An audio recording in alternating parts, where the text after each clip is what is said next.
खुशियों के एम्बेसडर, खुशियों के एम्बेसडर। कि जन्म से ही बच्चों को अगर ये वातावरण मिलेगा तो 20 साल तो बहुत बड़ी बात है। मेरे को लगता है कि 10 साल में भी बच्चों के अंदर एक अभूतपूर्व परिवर्तन दिखाई देगा। वहाँ पर पेरेंट्स भी जुड़ जाते हैं, वहाँ पर बच्चे खिल जाते हैं।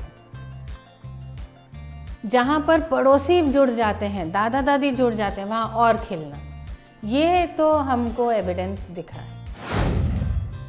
नमस्कार, खुशियों के एम्बेसडर में आपका स्वागत है।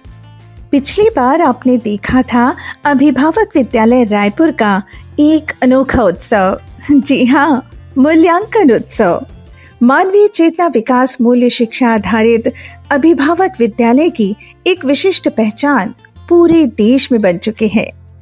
शिक्षा केवल रोजगार दिलाने के लिए ही नहीं, बल्कि मानवीय मूल्यों की समझ और उसके अनुरूप व्यवहार किए जाने के लिए हो।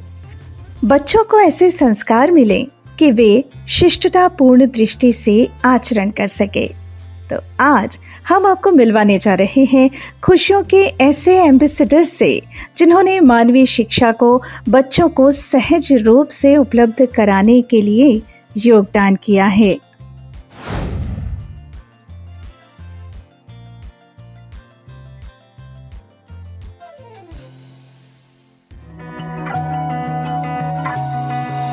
रहते हैं ये खुश हमेशा, करते ये काम खरे, एक दूजे के बन के पूरक, साथ साथ बढ़ते रहे, हंसते खिलखिलाते भावों से भरे, खुशियाँ बिखेरे घर घर, खुशियों के एम्बेसडर, खुशियों के एम्बेसडर, खुशियों के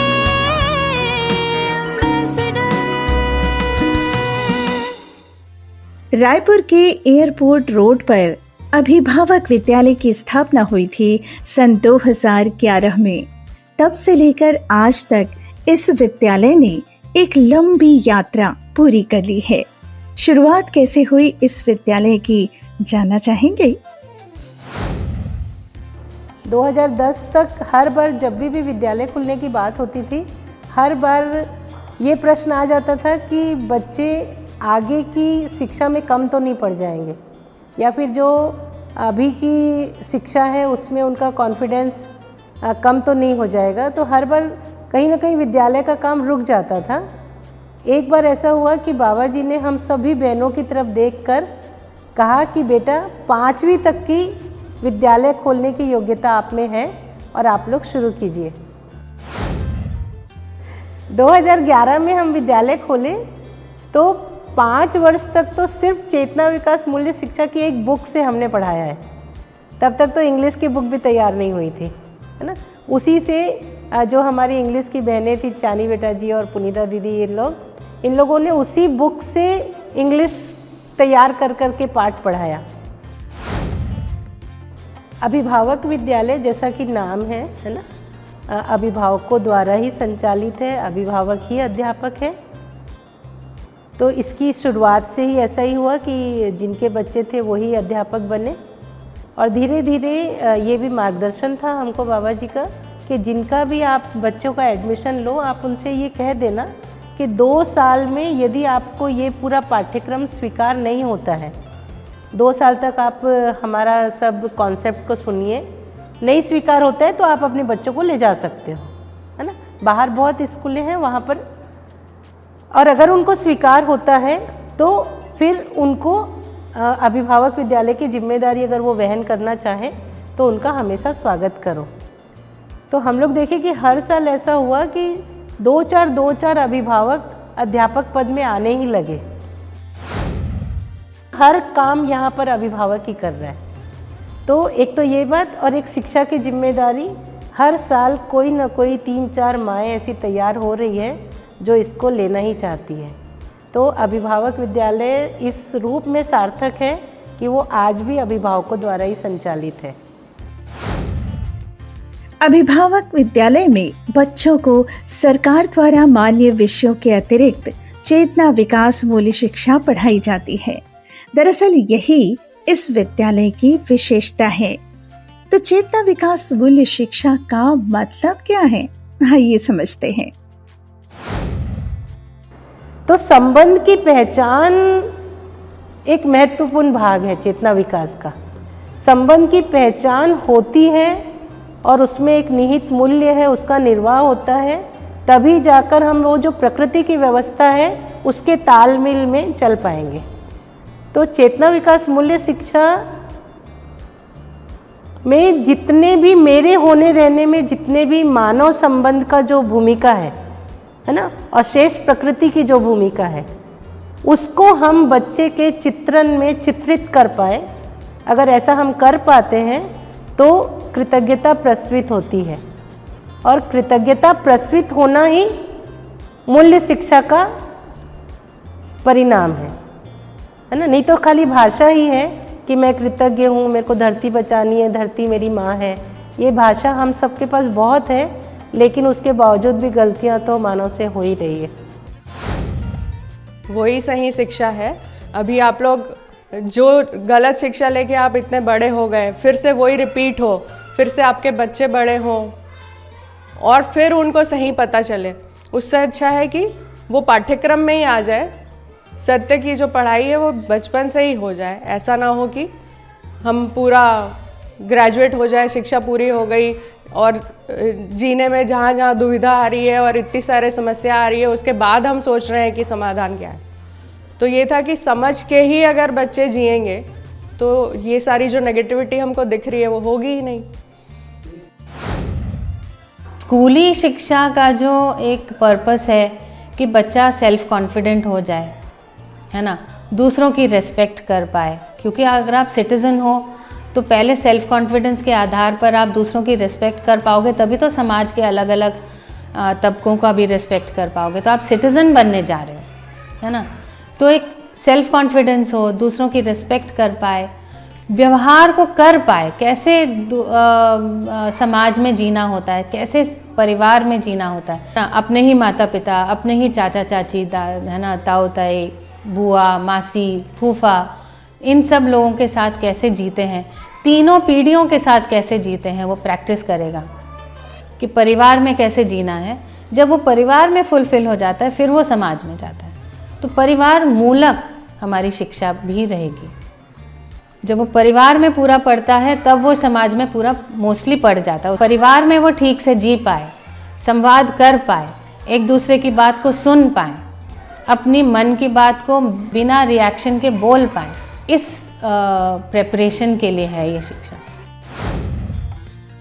विद्यालय की शुरुआत जब हुई थी तो बहनों में एक अलग तरह का उत्साह था। वे चाहती थीं कि उन्हें मध्यस्थ दर्शन के माध्यम से जो कुछ समझ आया है उससे बच्चों पर पूरी तरह से उड़ेल दें, लेकिन ऐसा संभव नहीं था। धीरे धीरे साधारण सहज शब्दों के माध्यम से बच्चों को समझाने की तकनीक विकसित की गई। अगर हम संबंध की बात करेंगे बच्चों के साथ में, तो हिंदी में जब पूरी बात हो जाएगी कि माताजी पिताजी क्या हैं, वो आपके लिए क्या करते हैं, पोषण की बात होगी, संरक्षण की बात होगी, ये सारी बातचीत होने पर अब जब बच्चे को हम बोलेंगे कि बेटा जी यही चीज़ को हम इंग्लिश में बोल रहे हैं कि your mother cares for you, your father is fulfilling all your needs, your father guides you, है ना, they both play with you. तो अब ये शब्द जो हैं उसका अर्थ वो पहले से ही हिंदी में जानता है और हम उसको बस बता रहे हैं कि जो आपने ममता की बात हम कर रहे थे बेटा जी, उसी को हम इंग्लिश में केयर बोल रहे हैं। तो अब उसको शब्द का अर्थ समझने के लिए मेहनत नहीं करनी। बच्चों तक अपनी बात पहुंचाना आसान नहीं होता, खासकर छोटे छोटे बच्चों तक जिन्हें अभी सिर्फ बोलना ही आता है, वो धीरे धीरे सीख रहे हैं। तो फिर कैसे रची गई पठन सामग्री और कैसे हुआ कोर्स करिकुलम का डेवलपमेंट? तो इसके लिए उन्होंने हर बार जैसे कुछ भी हम लिख के ले जाते थे, तो जैसे हम लिख के ले गए शेप पढ़ाएंगे, 5 वेजिटेबल पढ़ाएंगे, तो उन्होंने हर चीज़ को काट दिया कि कुछ भी पढ़ाओ लेकिन माँ को मत छोड़ो। तो बाबा जी ने जो हमको मार्गदर्शन दिया वो इतना पिन पॉइंटेड दिया कि अगर आपको सेब भी पढ़ाना है तो माँ से जोड़ के पढ़ाओ, है ना? मतलब कोई भी चीज़ माँ को छोड़े बिना मत पढ़ाओ, क्योंकि सेब पोषण नहीं देता है। वो माँ सोचती है कि सेब से पोषण होगा। तो संबंधों को जब जब हम छोड़ने गए हैं और वस्तु को पकड़े हैं तो बच्चे के अंदर वही चला जाता है कि मेरा सेब से पोषण होता है। तो ये जो चीज़ें उन्होंने हमारे अंदर शिफ्ट की, संबंध की पहचान, ये हमारे लिए बहुत एक नई बात थी। प्री प्राइमरी में तो ऐसा होता है कि हम अधिक से अधिक उनसे बातचीत करके उनसे पूछते हैं कि आपके मम्मी जी पापा जी आपके लिए क्या कर रहे हैं, भाई जी बहन जी के साथ आप क्या करते हो, अध्यापिका जी आपके साथ क्या कर रही है। तो पहले वो सारी क्रियाओं की बात होती है ना। तो जैसे वो बोल रहे हैं कि वो मुझे सुबह नहलाई थी, मुझे खाना खिलाई, मेरा बैग पैक करी, मुझे विद्यालय भेजी, मेरे टिफ़िन में उन्होंने ये डाला है, ये फल डाला है, ये सब्जी डाली है, ऐसा है ना। और फिर जब वो सारी क्रियाओं से जोड़कर हम पूछते हैं, उसका मतलब मम्मा जी आपका पूरा ध्यान रखती है, आपका केयर करती है ना। और ये ममता के भाव के साथ वो हर समय इस चीज़ को करती है। तो बच्चे को अब ये शब्द नया पकड़ में आया कि ममता करके बोल रहे हैं, लेकिन क्योंकि वो क्रिया को पहले से जानता है, तो जब हम बोल रहे हैं कि इस भाव के साथ, ममता के भाव के साथ माँ ये सब कुछ आपके साथ कर रही है, तो अब वो शब्द ममता जो है उससे वो बच्चा रिलेट कर पा रहा है।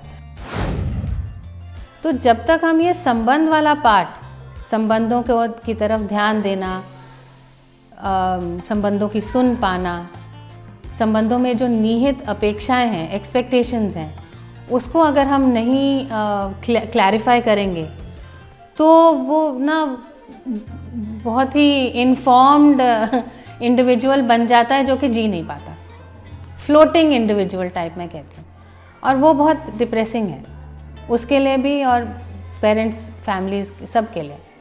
वो समाज में भी ठीक से नहीं जी पाते हैं दीज फ्लोटिंग इंडिविजुअल्स। ये जो कनेक्टेड इंडिविजुअल्स हैं उनसे समाज बनता है, उनसे परिवार बनता है, उनसे समाज बनता है। तो कनेक्शंस को ध्यान दिलाना, सारे कनेक्शंस, अगर जैसे हमारी भाषा में तो 4 ऑर्डर्स में सारे कनेक्शंस, है ना।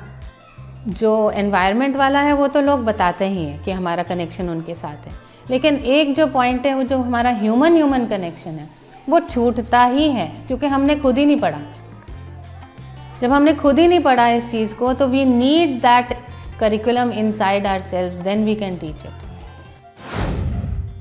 अभिभावक विद्यालय में करीब 10 बहनों की टीम शुरुआत से ही लगातार बच्चों को पढ़ाने के लिए समर्पित रही हैं। इन बहनों को कभी शिक्षण के क्षेत्र का अनुभव नहीं रहा, लेकिन मध्यस्थ दर्शन के अध्ययन से उनमें ऐसी योग्यता विकसित हुई कि वे बच्चों को पढ़ाने में सफल हुईं। आज इस अनुभव को साझा करते हुए वे असीम प्रसन्नता व्यक्त करती हैं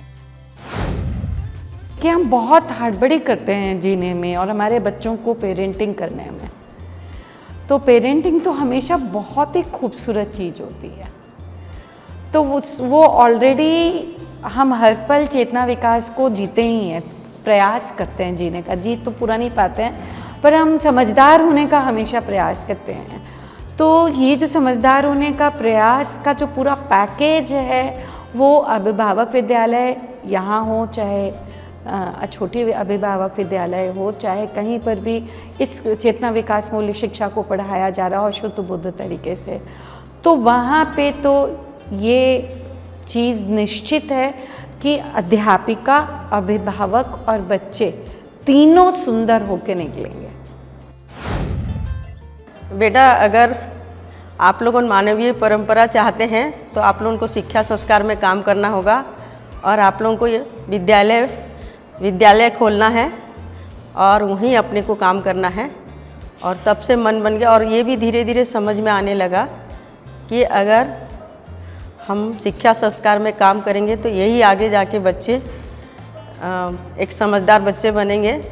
एक समझदार बच्चे के साथ समझदार डॉक्टर, समझदार इंसान, समझदार इंजीनियर, समझदार एडवोकेट, समझदार साइंटिस्ट, ये सब बनेंगे। ये धीरे धीरे समझ में आने लगा और तब से आज तक हम लोग विद्यालय में चेतना विकास मूल्य शिक्षा को दे रहे हैं। 2011 में जब शुरुआत हुई थी, उस समय जो बहनों ने अपना तो धीरे धीरे वो सब बहनें हम नई पीढ़ी को तैयार किया, अपनी चीज़ों को जो देते गए और वो चीज़ें और बढ़ती गई गुणात्मक रूप में, उसमें मतलब हर चीज़ में उसकी क्वालिटी वाइज आप बोलेंगे तो बहुत अच्छा, और क्योंकि उसमें नई पीढ़ी भी जुड़ने लगी तो कैसे कैसे उस चीज़ को नए तरीके से हम दे पाते हैं, शिक्षा को अलग अलग चीज़ें इम्प्लीमेंट बच्चे लोगों ने किया। हम लोग जो बाबा जी का, तो उसको और कैसे तैयार करना है, तो पुरानी दीदी लोगों का पूरा मार्गदर्शन हम लोग को मिलता रहा।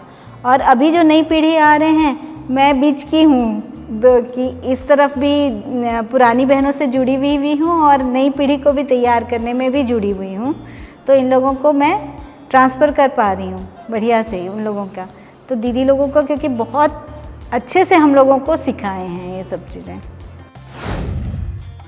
अभिभावक विद्यालय से प्राइमरी की पढ़ाई पूरी करके बच्चे अब हायर एजुकेशन ले रहे हैं।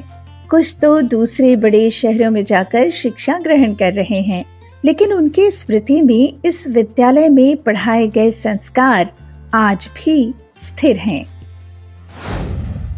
यहाँ आके बहुत ही नॉस्टैल्जिया वाली फीलिंग है, बहुत ग्रैटिट्यूड वाली फीलिंग है। अब जाके समझ आता है कि हमें क्या अपॉर्चुनिटी मिली उस टाइम, और हमने इतनी अच्छी अच्छी चीज़ें सीखी यहाँ से, इतना कुछ हमारे अंदर सेल्फ कॉन्फिडेंस बिल्ड हो पाया है। बहुत खुशी की फीलिंग है, बहुत अभिभावकों से भी मिलके भी बहुत खुशी है। ये तो मेरी हैप्पी प्लेस है, मैं जब यहाँ आती हूँ मुझे बहुत खुशी होती है और I am always proud of my school.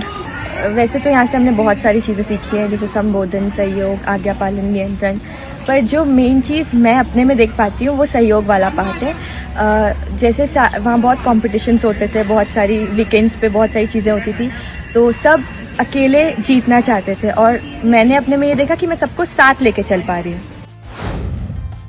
जिस तरह से अभिभावक विद्यालय में बच्चों की एक पीढ़ी बड़ी हो रही है, बिल्कुल उसी तरह अध्यापिकाओं की भी एक नई पीढ़ी अब सामने आ रही है, और यही है सफलता कि अपनी माताओं से प्रेरणा लेकर अब उनकी बेटी या बहुएं नए बच्चों को पढ़ाने के लिए अध्यापिका बनकर जिम्मेदारी ले रही हैं।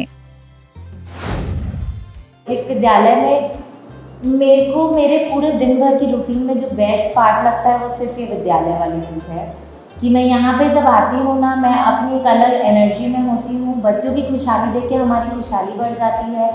रोज़ एक नई बात अपने बारे में पता चलती कि मेरे अंदर ये कमी है या ये मैं बहुत अच्छा कर पा रही हूँ, तो वो जब नोटिस होता है तो ऐसे लगता है नहीं, इसको ठीक करने की ज़रूरत है और ये मैं और अच्छा कर सकती हूँ, जो मेरी अच्छी बात है। तो वो विद्यालय आके ये चीज़ बहुत अच्छे से फुलफिल होते हुए खुद में देख पाती हूँ कि मेरी ग्रोथ भी हो रही है और सही तरीके से भी हो रही है। कभी बच्चों पे अगर गुस्सा आ भी गया पर हम दिखा ही नहीं सकते, क्योंकि वो ना बच्चे तक भाव जाते हैं और मेरे गलत भाव फिर वो उसके अंदर इम्प्रिंट हो जाएंगे, तो तुरंत खुद को ध्यान भी दिलाना पड़ता है कि नहीं, ये सही नहीं चल रही, मेरे को ठीक करना है। तो वहाँ पे फिर बाकी अध्यापिका जी लोगों से बात करो और ध्यान दो तो ठीक भी हो जाता है। एक बार ज़रूर ट्राई करना चाहिए, भले एक्सेप्टेंस धीरे धीरे आएगी बट आएगी, 100% आएगी और रिजल्ट भी दिखेगा। इवन देखो, अगर मैं तो ये बोलती हूँ इस जनरेशन में आके भी अगर एक्सेप्टेंस आ रही है तो फिर बचपन से अगर उन बच्चों में वो होगा तो आगे जाके तो और दिक्कत नहीं होगी। मतलब फिर आप जब उस एज में होगे जब आपको सपोर्ट चाहिए होगा तो आपको मांगना नहीं पड़ेगा, वो ऑटोमेटिकली अपने बच्चों के अंदर से खुद निकलेगा। तो आई थिंक पेरेंट्स को बिल्कुल यहाँ एक बार तो इन्वॉल्व होना चाहिए। नई पीढ़ी को पढ़ाते हुए देखकर वरिष्ठ बहनें अब खुश हैं कि उनके शुरू किए गए मिशन को आगे बढ़ाने के लिए अब युवा बहनें भी सामने आ गई हैं। युवाओं ने अभिभावक विद्यालय की अवधारणा को बखूबी संभाल भी लिया है।